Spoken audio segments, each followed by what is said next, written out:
Za Srbiju postoje dva puta.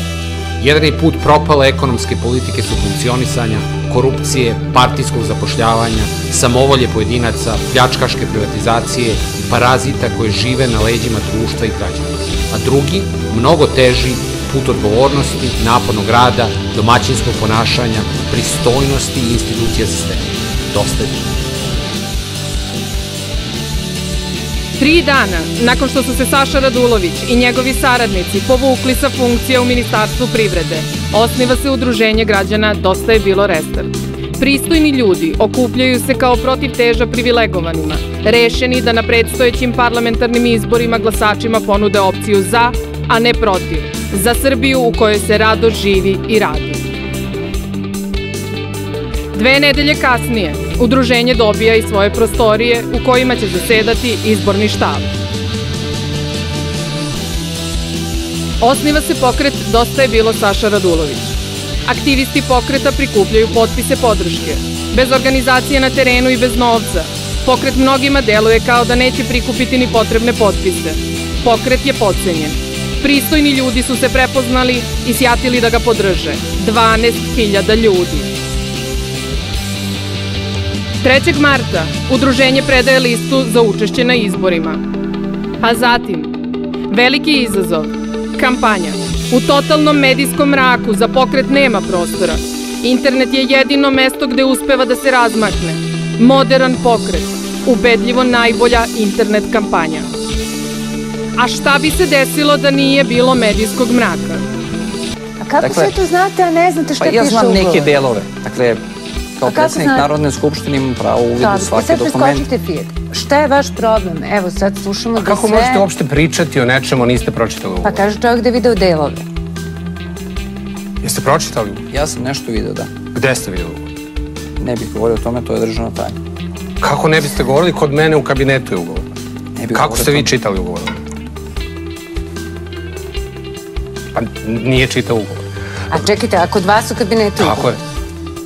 Pa kako je? I Fiatov ugovor je kod mene u kabinetu, tako da ga verovatno nije čitao. Ima tamo sef. Pa vama stoji kao državna tajna u kabinetu. Fiatov ugovor nisam vidio. I vi ne smete kažete šta piše u njih. Nakon gostovanja Saše Radulovića u Utisku nedelje, podrška pokretu se udvostručila. Istina pristojnih, laž privilegovanih. Ko nas čuje, razume.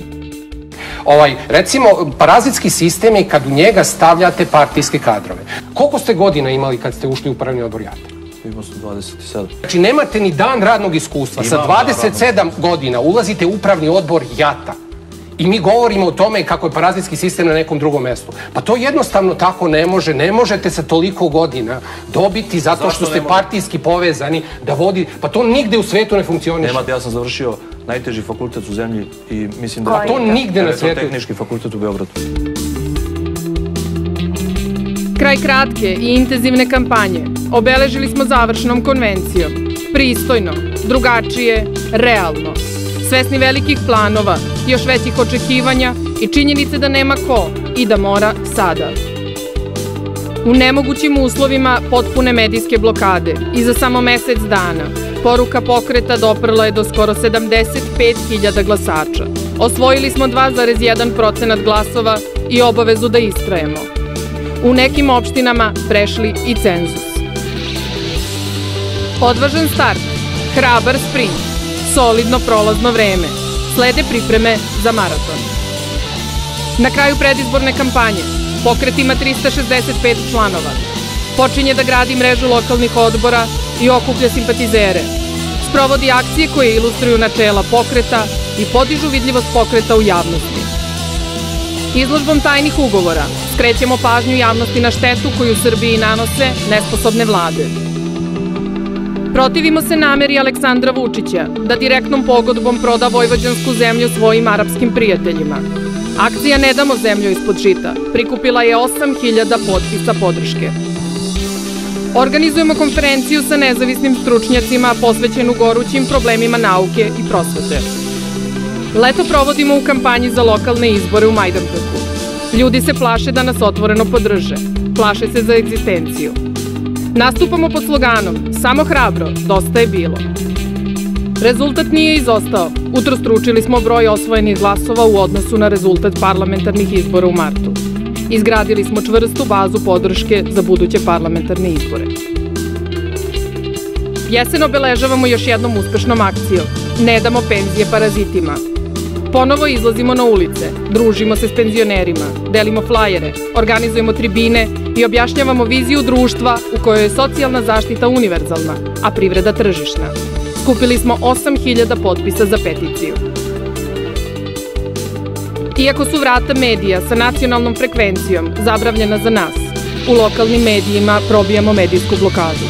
Lideri pokreta gostuju u lokalnim radijskim i televizijskim emisijama u Novom Sadu, Somboru, Zrenjaninu, Kikindi, Vršcu, Pančevu, Nišu, Kragujevcu, Čačku, Kraljevu, Pirotu i Leskovcu.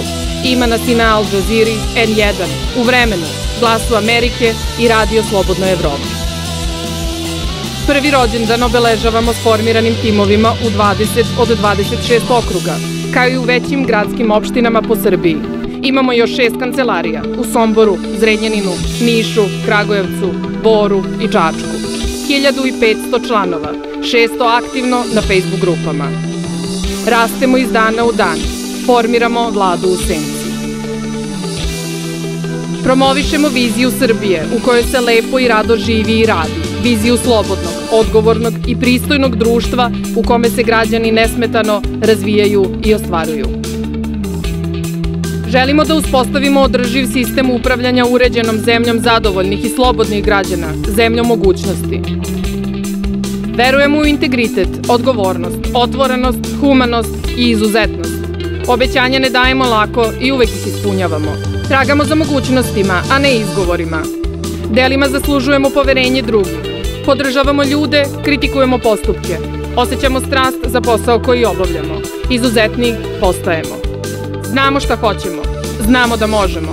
Prvo, prelazak cenzusa na narednim lokalnim izborima u centralnim opštinama okruga i u većim gradskim opštinama. Drugo, prelazak cenzusa na pokrajinskim izborima 2016. godine. Treće, pobeda na predsjedničkim i parlamentarnim izborima 2017. godine. Danas je napunilo godinu dana.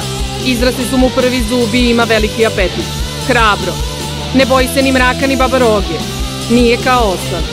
Malo jede, ali brzo raste. Prohodalo, trči maraton.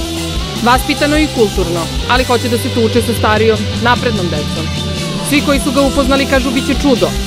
Srećno je, a to je najvažnije. Ako ne mi, onda ko? Ako ne sad, onda kad? Dosta je bilo.